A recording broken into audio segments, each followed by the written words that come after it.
ગરમરનું અથાણું બનાવવા માટે મેં ગરમરને ધોઈ કોરી કરી આ રીતે છૂટી કરી લીધી છે. ગરમરને આ રીતે ચેક કરીને લેવાની છે. ગરમર માટે નિમકવાળું પાણી તૈયાર કરી લેશું. ત્યારબાદ ગરમરની છાલ ઉતારી લેશું. ગરમરની બધી જ છાલ ઉતારી તેના ટુકડા કરી લેશું.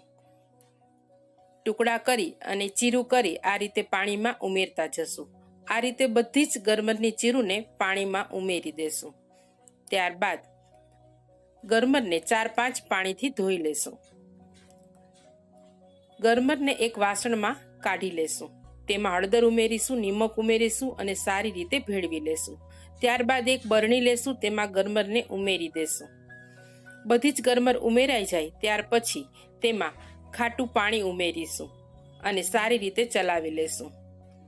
7-8 દિવસમાં ગરમરનું અથાણું તૈયાર થઈ જાય છે.